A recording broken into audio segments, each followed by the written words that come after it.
Dan surah At-Takwir ini adalah surat yang menjelaskan tentang kondisi hari kiamat. Bahkan Nabi SAW mengatakan, kalau ingin menyaksikan bagaimana kiamat terjadi, maka bacalah surah At-Takwir.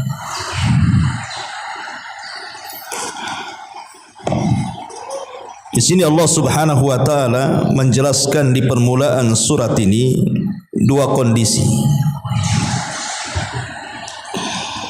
Ayat 1 sampai 6 itu kondisi saat kiamat berlangsung. Bagaimana keadaan alam semesta yang Allah ciptakan ini. Adapun 6 ayat berikutnya dari ayat 7 sampai 14 menceritakan kondisi setelah kiamat atau bicara tentang hari kebangkitan.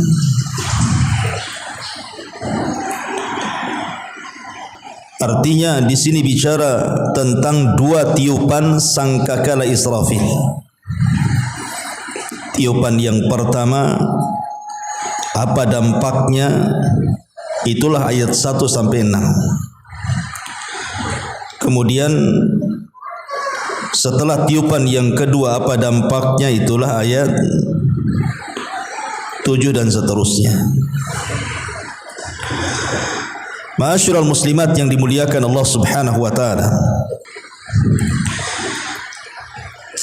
Kiamat adalah sesuatu yang wajib diimani. Makanya Nabi SAW di permulaan dakwahnya saat periode Mekah lebih banyak berdakwah kepada orang-orang Quraisy itu bicara soal keyakinan, soal iman, tauhid, termasuk padanya keyakinan tentang adanya kiamat dan hari kebangkitan. Yang diserukan Nabi SAW bukan hal yang baru, tapi Nabi SAW menyerukan seruan para nabi sebelumnya, karena seluruh para nabi menyerukan kepada umatnya tentang adanya kiamat dan adanya kebangkitan setelah kiamat. Makanya para nabi disibukkan oleh umatnya tentang pertanyaan kapan kiamat. Semua para nabi disibukkan pertanyaan kapan kiamat oleh umatnya. Nabi Nuh alaihi salatu wassalam ditanya oleh umatnya, kapan kiamat wahai Nuh? Nabi Ibrahim juga sama ditanya oleh kaumnya, kapan kiamat ya Ibrahim? Kapan kiamat ya Nabi Allah Saleh, Syuaib, Hud, dan begitu seterusnya.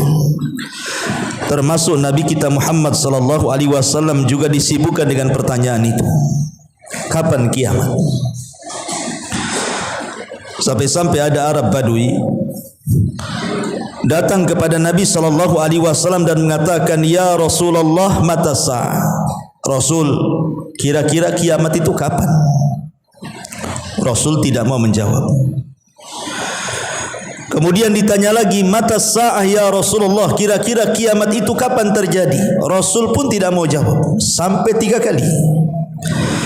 Kemudian Nabi SAW berbalik tanya kepada seorang Arab ini dan mengatakan, "Wa ma'adadta laha?" Dari tadi kau tanya kapan kiamat, kapan kiamat, kapan kiamat, apa yang kau siapkan untuk kiamat itu? Maka dia mengatakan, "La syai'a ya Rasulullah, aku tidak punya persiapan sedikit pun. Walakin uhibbullaha war rasul." Tapi aku cinta kepada Allah dan Rasulnya. Maka Nabi SAW mengatakan, anta man ahbabta. Kalau begitu engkau akan bersama orang yang kau cintai, engkau akan bersama idolamu. Artinya bahwa seruan Nabi SAW adalah seruan para rasul sebelumnya, bahwa akan terjadi kiamat. Dan kiamat itu ada dua. Ada kiamat sughra dan ada kiamat kubra. Ada kiamat sughra artinya kiamat kecil, dan ada kiamat kubra artinya kiamat besar. Adapun kiamat kecil, maka Nabi SAW mengatakan, idza mata ahadukum qamat qiyamatuhu. Kalau meninggal salah seorang di antara kalian, tegaklah kiamat kepadanya. Artinya kematian itu kiamat kecil. Kematian itu kiamat juga, tapi kiamat kecil. Karena tidak menyeluruh kematian itu. Kadang hari ini satu di sini, satu di sana. Kadang hari ini tidak ada yang meninggal, baru besok ada yang meninggal, dan begitu seterusnya. Yang kedua, kiamat kubra, kiamat besar, itulah yang dimaksud surah At-Takwir ini, kehancuran alam semesta yang melulantakkan seluruh alam semesta dan merubah semua tatanan kehidupan, baik manusia, jin ataupun binatangnya. Semua dihancurkan Allah Azza wa Jalla. Tentu di antara dua kiamat ini yang jelas-jelas pasti terjadi adalah kiamat sughra. Itu pasti. Kiamat kecil, kematian itu sesuatu yang pasti terjadi dan akan terjadi dan sedang terjadi. Hari-hari kita melihat ada orang yang meninggal. Karena banyaknya orang yang meninggal, seolah-olah kematian itu menjadi biasa bagi kita, dan tidak ada lagi rasa takut. Karena hari-hari melihat ada orang mati masalahnya. Kadang-kadang kita pula yang mengurus orang mati itu, kita pula yang mengkafani orang mati itu, dan kita pula yang menguburkannya. Tapi juga tidak terasa apapun. Tidak ada pengaruhnya bahwa kita juga akan sama seperti dia gitu ya. Kenapa? Karena sudah terbiasa melihat kematian itu. Jadi enggak aneh lagi. Padahal ketika seseorang melihat kematian orang lain, itu sebenarnya ibrah, pelajaran besar bahwa kita pun akan menyusul mereka. Makanya ucapan salam ketika kita masuk ke dalam kuburan, salah satu ucapannya adalah assalamu alaikum ya ahlal kubur wa inna bikumul lahiqun. Keselamatan bagi kalian wahai penduduk kubur, dan kami juga akan menyusul kalian. Menyusul kalian artinya kami juga akan mati, gitu maksudnya. Ma'asyiral muslimat yang dimuliakan Allah Azza wa Jalla. Apalagi kalau disinkronkan dengan sabda Nabi SAW tentang batas usia umat Rasul. Kata Nabi SAW, a'maru ummati baina sittin wa sab'in. Umur usia umatku di antara 60 sampai 70 tahun saja. Berarti kan sudah ada tuh kira-kiranya, batas-batasnya sudah ada. Artinya kalau ibu sekarang di usia 50, 40 tahun lebih, atau mungkin juga ada yang sudah 60, berarti kan sudah dekat-dekat itu. Karena Nabi SAW membatasi usia umatnya berkisar 60 sampai 70 tahun, sedikit yang melewati itu. Hampir sedikit sekali bisa dihitung dengan jari yang melewati di atas 70 tahun itu. Dan kita belum pernah mendengar ada orang yang usianya sampai 200 tahun. Paling tinggi 100 tahun lebih dah meninggal. Artinya kematian itu sebuah kepastian. Kullu nafsin dha'iqatul maut. Setiap jiwa itu pasti mati. Cuman kematian itu kan antrian saja sebenarnya. Kemarin si fulan, hari ini si Alan, boleh jadi kita pula nanti malam. Ya, enggak tahu kan itu. Namanya antrian mati. Tapi kalau kiamat ini, kiamat besar ini, kiamatul kubra ini, tentang waktunya tidak bisa dipastikan. Karena terjadinya kiamat besar ini dilalui dengan tanda-tanda. Ada tanda-tanda kiamat kecil dan ada tanda-tanda kiamat besar.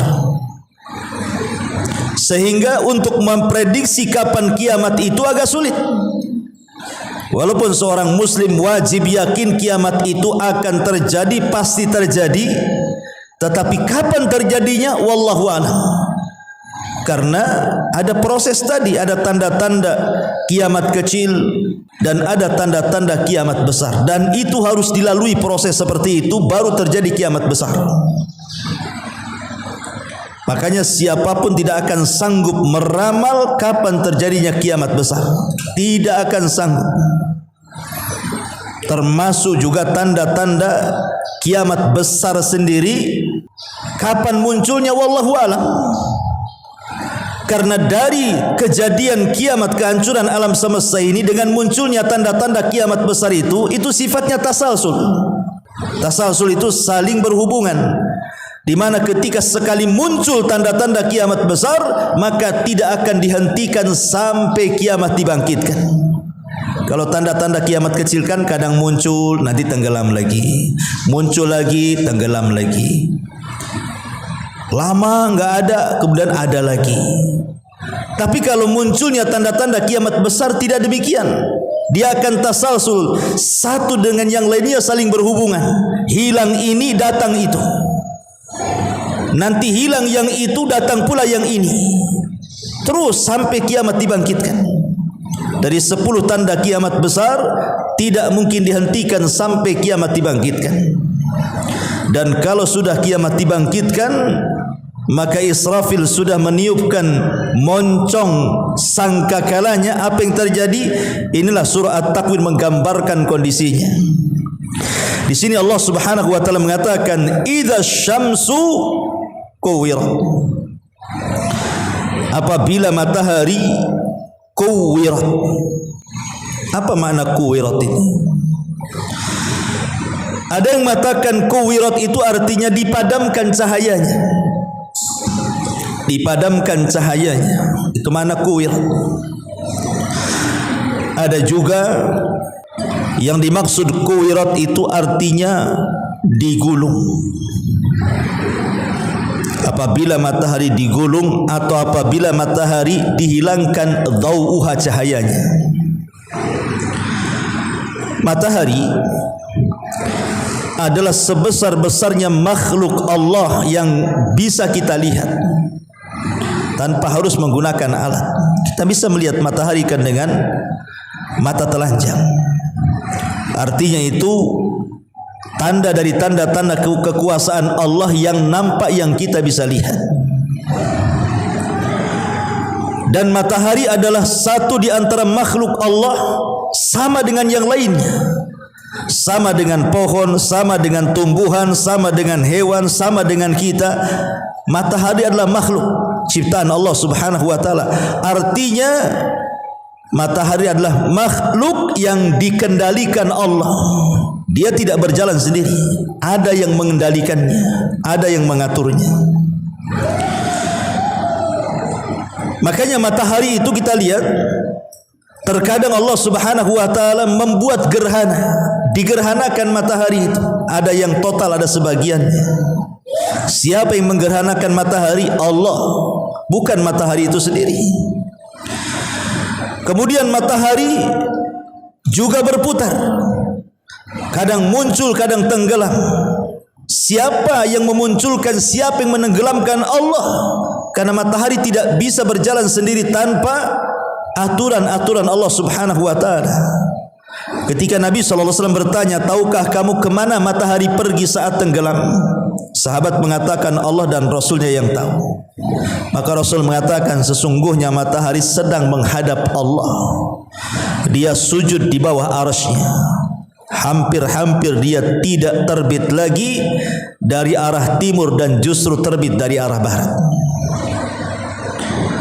Lah matahari yang merupakan makhluk yang sangat besar, melebihi bumi berlipat-lipat besarnya, atas kuasa Allah Subhanahu wa taala pada hari kiamat kuwirat, digulung oleh Allah Azza wa Jalla, ataupun dihilangkan cahayanya. Padahal matahari itu sangat bermanfaat kepada kita dengan cahayanya, tapi nanti pada hari kiamat akan digulung dan dihilangkan cahayanya. Bahkan kelak matahari akan digabungkan dengan bulan, kemudian dimasukkan ke dalam jahannam. Dalam sebuah hadis, walaupun sebagian ulama melemahkannya, bahwa kelak pada hari kiamat Allah akan memanggil matahari dan bulan, kemudian dibenamkan di dalam jahannam. Lalu apa dosa matahari? Kenapa dimasukkan ke dalam jahannam? Apa dosa matahari? Kenapa dia masuk neraka? Allah Subhanahu wa taala tidak hendak menghukum matahari karena dosanya, karena matahari tidak punya dosa. Tapi Allah Subhanahu wa taala hendak memberikan pelajaran kepada orang-orang yang menyembah matahari ketika di bumi. Ini loh sesembahan kalian, kami benamkan ke dalam jahannam. Itu maksudnya, supaya tahu orang-orang yang menyembah matahari itu bahwa matahari itu makhluk, dia bukan khalik. Makanya Allah Subhanahu wa taala mengatakan la tasjudu lisyamsi wala lilqamari wasjudu lillahi alladzi khalaqahunna in kuntum iyyahu ta'budun. Jangan kalian sembah bulan dan matahari, tapi sembahlah yang menciptakan keduanya jika kalian memang betul-betul beriman. Ma'asyiral muslimat yang dimuliakan Allah Subhanahu wa taala, idza syamsu kuwirat, apabila matahari digulung, wa idzan nujumun kadarat, dan apabila bintang-bintang inkadarat, berjatuhan. Dalam ayat yang lain intasarat, bertabrakan.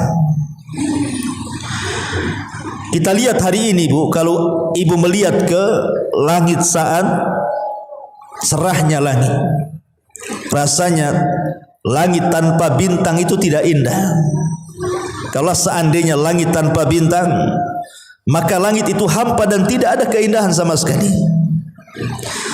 Tapi dengan adanya bintang yang kemudian berserakan di atas langit sana, kita bisa melihat keindahannya. Ya, karena di antara fungsi bintang itu ada 3. Pertama, untuk tazzinus samawat, menghiasi langit, mempercantik dan memperindah langit. Dengan adanya bintang, indahlah langit. Kemudian yang kedua, sebagai tanda untuk menunjukkan arah kemana jalan, atau bahasa kitanya bisa dijadikan kompas, khususnya orang-orang yang tersesat di padang pasir atau tersesat di tengah lautan tanpa ada arah yang bisa mengarahkan mereka, maka satu-satunya yang bisa mengarahkan mereka adalah dengan melihat bintang. Maka bintang itu akan mengarahkan perjalanan manusia. Itu kalau di lautan. Tapi kalau di daratan, biasanya kalau orang dulu untuk mengetahui arah itu dengan melihat ke gunung. Tapi kalau di lautan dengan melihat ke bintang. Dan bintang juga terkadang difungsikan untuk sebagai pelempar setan. Lah bintang itu kan tidak ada yang tahu jumlahnya, Bu. Siapa yang tahu jumlah bintang? Tidak ada yang tahu. Makanya apabila Nabi SAW mencontohkan gelas-gelas di telaganya kelak pada hari kiamat, siapa yang minum dari situ tidak akan haus selamanya. Kata Rasul, gelas-gelas telaga itu ka'adadin nujumis sama, sebanyak bintang yang ada di langit. Siapa yang tahu jumlahnya? Tetapi bintang sebanyak itu, bahkan sebagiannya mereka lebih besar dibandingkan bumi yang kita pijak kelak pada hari kiamat. Wa idzan nujumun kadarat, dan apabila bintang-bintang itu dijatuh-jatuhkan Allah Subhanahu wa taala. Kemudian Allah mengatakan wa idzal jibalu suyirat, dan apabila gunung-gunung dihancurkan, diguncangkan. Gunung adalah makhluk Allah yang paling tampak yang ada di bumi. makhluk Allah yang paling tampak di bumi itu gunung, karena sifatnya tinggi dan menjulang. Dan gunung adalah tanda-tanda kebesaran Allah yang tampak bagi manusia yang ada di bumi. Dan kita tahu bahwa gunung itu yang masuk ke dalam bumi dengan yang menonjol ke atas bumi itu lebih besar yang menancap ke dalam bumi dibandingkan yang menonjol ke atas bumi. Jadi kalau seandainya gunung itu tingginya 100 meter, bisa saja yang menancap ke dalam bumi itu 200 meter lebih. Kenapa demikian? Kenapa yang menancap ke dalam bumi jauh lebih panjang dibandingkan yang menjulang ke langit? Karena gunung itu dijadikan pasak bumi. Kalau pasaknya tidak dalam, goncanglah sebuah bangunan. Pasak itu harus dalam supaya kokoh tuh bangunannya tuh. Pamannya ibu buat tenda nih. Kalau pasaknya kemudian yang masuk ke bumi sedikit, yang muncul ke bumi banyak, bisa terlepaslah pasak tuh. Bisa roboh tendanya.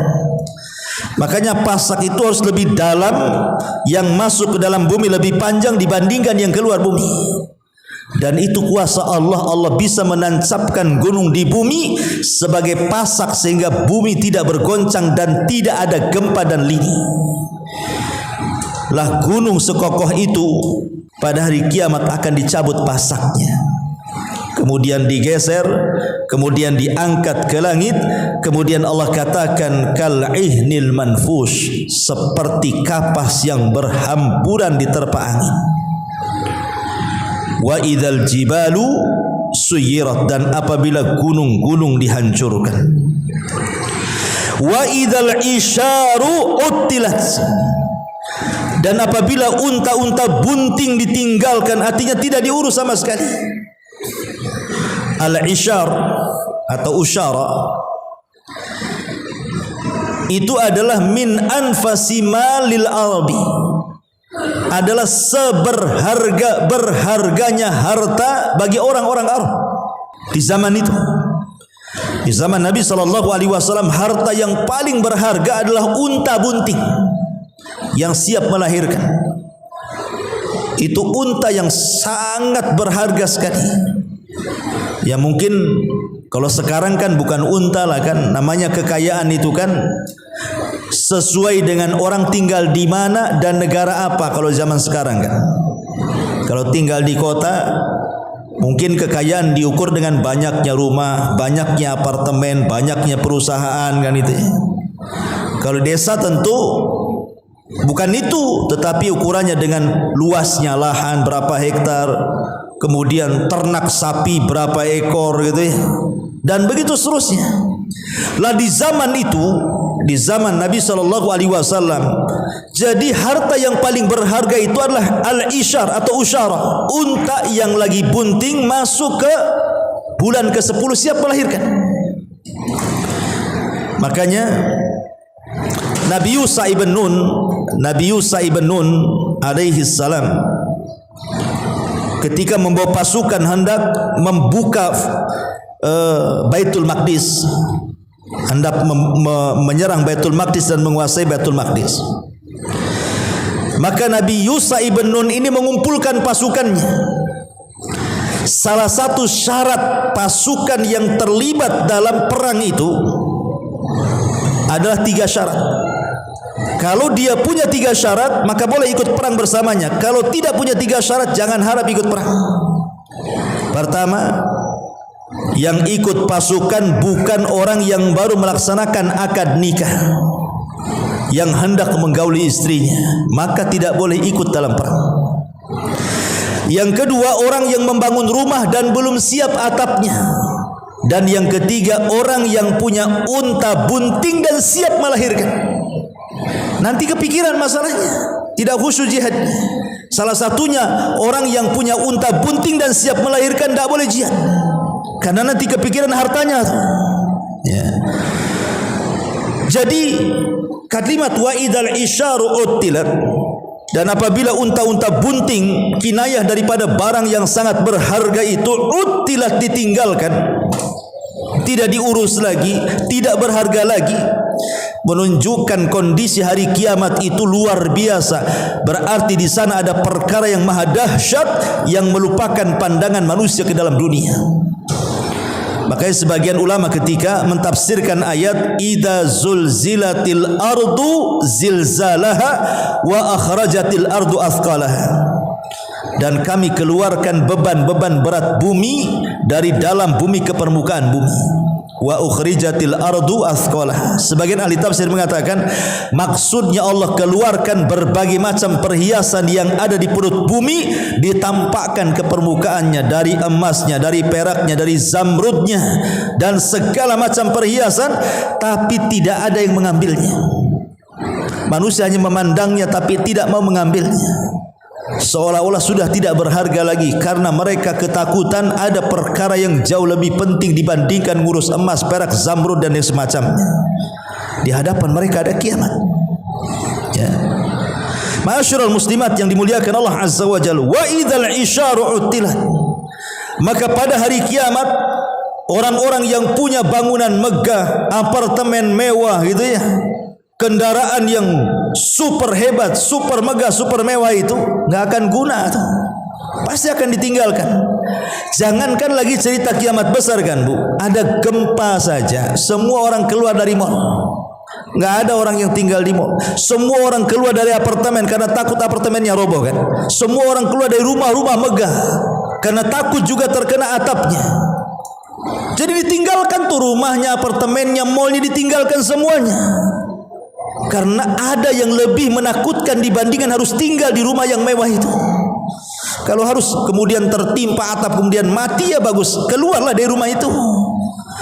Makanya di sini Allah katakan wa idzal isyaru uttilat wa idzal wuhushu husyirat. Dan apabila binatang-binatang liar dikumpulkan. Apa maknanya binatang-binatang liar dikumpulkan itu? Maknanya kelak pada hari kiamat binatang-binatang buas itu, harimaunya, macannya, buayanya, kuda nilnya, macam-macam lah binatang-binatang buas itu, mereka akan dikumpulkan dan tidak akan saling menerkam satu dengan yang lainnya. Mereka pun ketakutan. Jadi binatang-binatang buas itu akan dikumpulkan oleh Allah dan tidak saling menyakiti satu dengan yang lainnya, tidak saling menerkam, tidak saling memakan satu yang lainnya, karena mereka pun masing-masing binatang itu ketakutan kepada Allah Azza wa Jalla. Kalau seandainya binatang-binatang buas kelak akan dikumpulkan pada hari kiamat, ya tentu binatang-binatang yang tidak buas pun akan lebih dikumpulkan, dan binatang buas tidak memakan binatang yang tidak buas. Pada hari kiamat itu semua akan dikumpulkan dan tidak ada yang menyakiti satu dengan yang lainnya, karena ketakutannya binatang itu kepada Allah Subhanahu wa ta'ala. Dan ini fenomena aneh, fenomena yang sangat aneh kan, ketika binatang buas tidak menerkam binatang yang tidak buas yang merupakan makanannya itu. Itulah kiamat ya. Kemudian wa idzal biharu sujjirat, dan apabila lautan dipanaskan, apabila lautan diluapkan. Kita tahu bahwa di bawah perut bumi ini ada api. Di bawah perut bumi ada larva kan begitu. Seperti di dalam gunung-gunung berapi itu ada larva, ada api. Begitu juga di dalam lautan kan ada gas, ada api. Sebenarnya bumi itu di dalamnya api semua tuh. Dan api yang di perut bumi itu kelak pada hari kiamat akan dikeluarkan, sehingga lautan yang sekarang kita pandang air itu menjadi semua lautan api, dan akan membakar dan menghancurkan alam semesta. Wa idzal biharu sujjirat.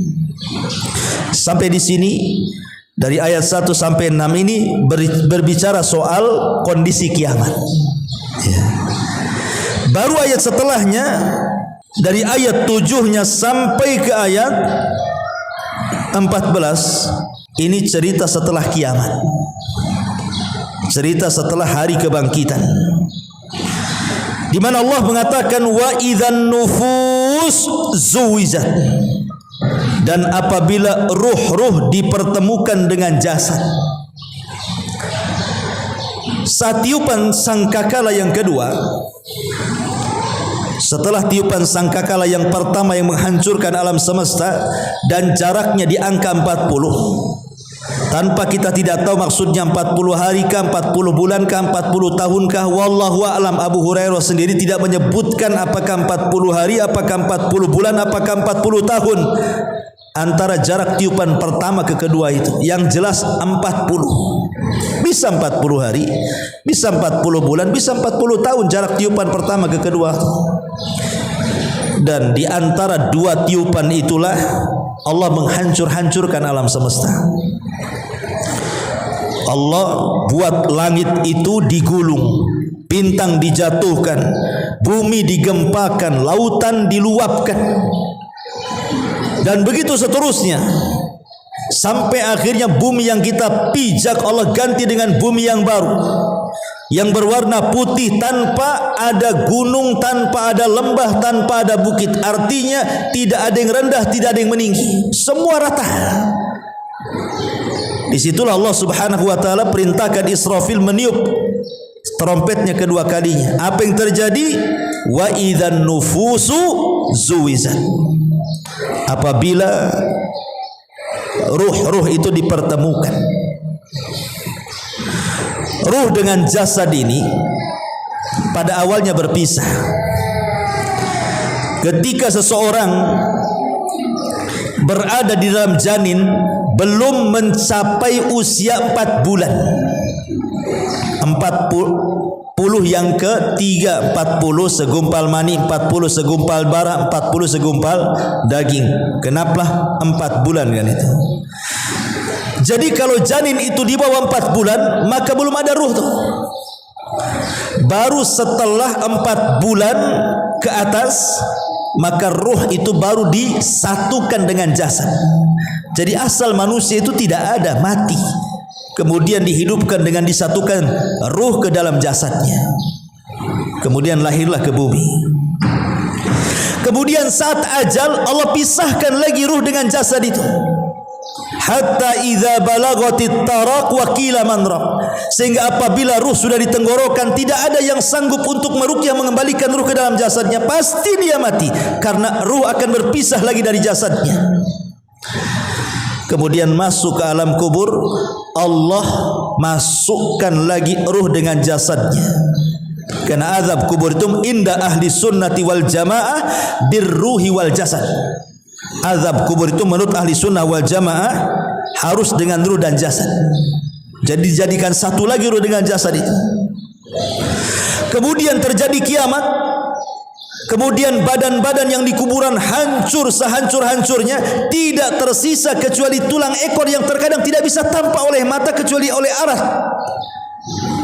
Kemudian dipisahkan kembali ruh dengan jasadnya, karena jasadnya hancur oleh kiamat kubur. Kemudian ruh diletakkan di mana? Kalau dia ruhnya orang yang beriman, diletakkan di Iliyin. Kalau dia ruhnya orang kafir, diletakkan di Sijin, sampai usai kehancuran alam semesta. Kemudian datang tiupan sangkakala yang kedua. Maka ketika Allah Subhanahu wa taala memerintahkan Israfil untuk meniupkan sangkakala yang kedua, maka Allah Subhanahu wa taala katakan wa ukhrijatil ardu athqalaha, dan kami keluarkan beban-beban berat bumi dari dalam ke permukaan, wa alqat ma fiha wa takhallat, dan kami lemparkan jasad-jasad yang di dalam bumi ke permukaan. Artinya Allah ciptakan kembali kita dari mana? Dari tulang ekor yang tidak dihancurkan itu. Allah ciptakan kembali. Setelah Allah ciptakan, bagaimana Allah ciptakan manusia dari tulang ekor yang terkadang tidak bisa dilihat kecuali dengan alat? Dengan hujan yang sangat lebat, kemudian menghujani padang mahsyar.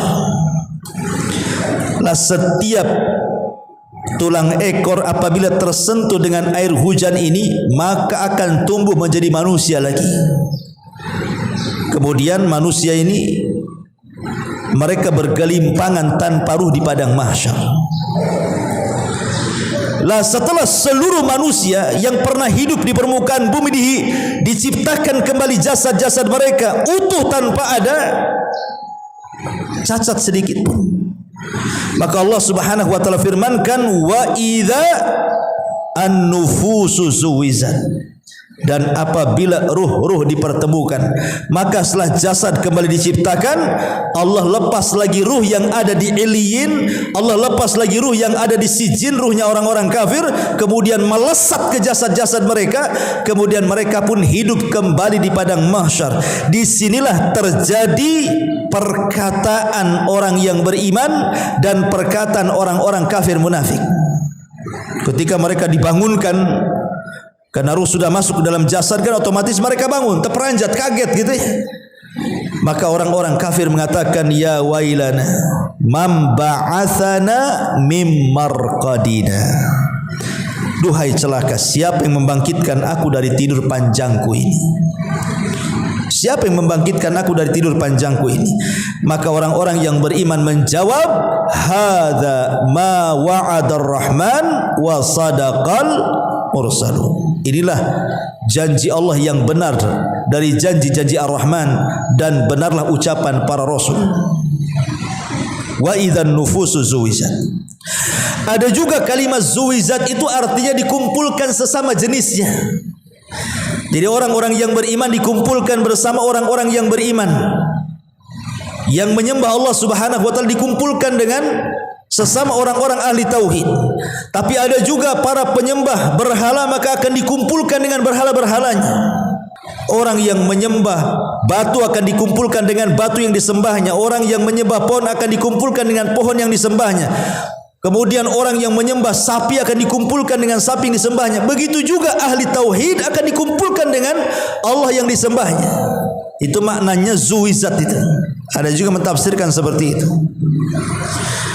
Wa idzan nufusu zuwizat wa idzal mau'udatu su'ilat bi ayyi dzambin qutilat. Dan apabila bayi-bayi perempuan yang dikubur hidup-hidup ditanya, bi ayyi dzambin qutilat, atas dosa apa aku dibunuh? Jadi bayi-bayi perempuan ini mengkisahkan tentang apa? Tentang kisah-kisah nasib bayi perempuan di zaman jahiliyah. Jadi orang-orang musyrik jahiliyah itu, mereka tidak suka dengan anak perempuan dan suka dengan anak laki-laki. Sehingga kalau mereka punya anak perempuan itu aib bagi mereka. Wa idza busyira ahaduhum bil untha dhalla wajhuhu muswadda wa huwa kadzib. Apabila dihabar gembirakan mereka dapat anak perempuan, langsung mukanya marah, tidak terima. Terkadang disembunyikan dan terkadang dibunuh hidup-hidup dan dikuburkan di dalam kuburan. Coba bayangkan bayi yang sedang menangis dilempar ke lubang kemudian dikubur sampai mati. Dan ini kebengisan orang-orang jahiliyah. Tega mereka membunuh bayi-bayi perempuan karena hanya persoalan malu. Makanya dalam Islam kemudian membenahi adat tradisi jahiliyah yang buruk, yang tadinya tidak menghargai wanita, akhirnya wanita dihargai, disamakan haknya dengan laki-laki. Lah nanti pada hari kiamat, bayi-bayi itu yang dibunuh oleh orang tuanya, bayi-bayi perempuan itu akan datang menghadap Allah Subhanahu wa taala meminta qisas. Kenapa? Apa salahku? Kenapa dia bunuh aku? Makanya Abdullah ibn Abbas radhiyallahu anhu ketika menceritakan soal qisas pembunuhan pada hari kiamat, nanti pada hari kiamat orang-orang yang dibunuh mereka datang kepada Allah tanpa leher. Artinya tidak ada kepalanya. Orang-orang yang dibunuh, walaupun dibunuh tidak dipenggal lehernya, boleh jadi mungkin dibunuh digantungkan di tali, atau dibunuh diracun, atau dibunuh ditusuk. Pokoknya terserahlah pembunuhannya seperti apa. Tapi nanti seragam pada hari kiamat, orang-orang yang dizolimi, orang-orang yang dibunuh itu mereka berjalan tanpa kepala. Kemana kepalanya? Kepalanya dijingjing tangan kanannya, tangan kirinya menyeret orang yang membunuhnya. Kemudian datang kepada Allah Subhanahu wa taala dan mengatakan, sal ya Rabb lima qatalani, sal ya Rabb lima qatalani. Ya Rabb, tanya orang ini, kenapa dia sampai membunuhku? Tanya orang ini, kenapa dia sampai membunuhku? Apa dosaku?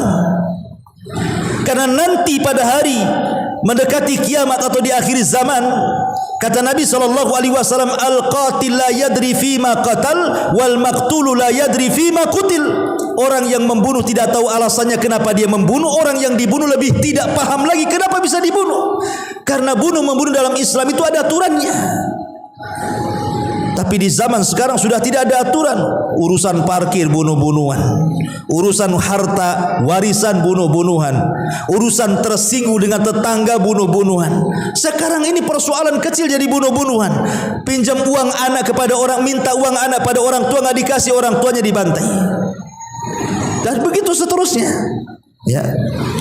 Maka nanti nih orang-orang yang dibunuh akan datang kepada Allah tanpa kepala, kepalanya ditenteng oleh tangan kanannya, tangan kirinya nyeret orang yang membunuhnya. Kemudian dia akan mengatakan di hadapan Allah, ya Rabb, sal hadza lima qatalani. Ya Rabb, tanya orang ini kenapa dia sampai membunuhku. Maka bayi-bayi ini juga sama.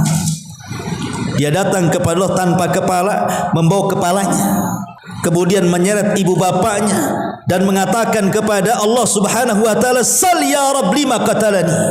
Tanya wahai Rabb, kenapa orang tuaku sampai membunuh? Tanya mereka. Wal mau'udatu su'ilat bi ayyi dzambin qutilat. Dan apabila bayi-bayi perempuan yang dikubur hidup-hidup ditanya, karena dosa apa pula dia dibunuh? Ma'asyiral muslimat yang dimuliakan Allah Subhanahu wa taala. Subhanallah. Pembunuhan bayi di zaman jahiliyah tidak separah pembunuhan bayi di zaman sekarang. Kalau orang-orang jahiliyah itu ada alasannya jelas. Mereka tidak mau punya anak perempuan. Walaupun mereka kaya, mereka bunuh. Ya. Tapi sekarang ini orang tua membunuh anak itu alasannya macam-macam dan beragam. Entah karena malu ini anak hasil zina, akhirnya dibantai, baik langsung atau tidak secara langsung. Diletakkan di kardus, ditaruh di tong sampah. Diletakkan di kardus, ditaruh di trotoar jalan. Ditaruh di jalan-jalan, ditaruh di tong sampah kadang-kadang. Ada yang ketolong, ada yang mati. Ya kan, hari-hari kita mendengar berita itu. Sudah tidak aneh lagi kita ini mendengar ada bayi dibuang, ada bayi dibuang itu. Bahkan bukan hanya itu saja, bayi ini bukan hasil zina, betul-betul hasil menikah. Hanya gara-gara takut ekonomi dibantai sama orang tuanya bayinya itu, karena takut tidak bisa ngasih makan. Pada Allah mengatakan, nahnu narzuqukum wa iyyahum. Aku loh yang berikan rezeki kepada kalian dan mereka bayi itu. Dan Allah katakan, wala taqtulu auladakum, jangan bunuh anak-anak kalian khasyata imlak, karena takut tidak bisa memberi makan. Tidak boleh membunuh karena takut tidak bisa memberi makan, faktor ekonomi itu tidak boleh. Karena Allah lah yang memberikan rezeki kepada kita. Bi ayyi adzambin qutilat wa idza suhufu nusyirat. Dan apabila lembaran-lembaran catatan amal telah dibuka lebar-lebar. Ingat, tidak ada satupun perkataan manusia dan perbuatan manusia kecuali catat raqib dan atid. Dan tidak ada yang tersembunyi bagi Allah, la yakhfa minhu khafiyah. Bagi Allah itu tidak ada yang tersembunyi. Semua akan ditampakkan. Jadi pada hari kiamat itu semua akan ditampakkan, yang baiknya, yang buruknya akan ditampakkan lewat catatan. Kenapa mesti ada catatan? Supaya orang tidak bisa berkelit. Ada bukti. Ini di catatanmu, kamu hari ini, bulan ini, tahun ini melakukan ini dan itu. Tidak bisa berkelit. Dan kalau masih berkelit juga bahwa apa yang dicatat itu dia tidak pernah melakukannya, maka didatangkan saksi yang lainnya.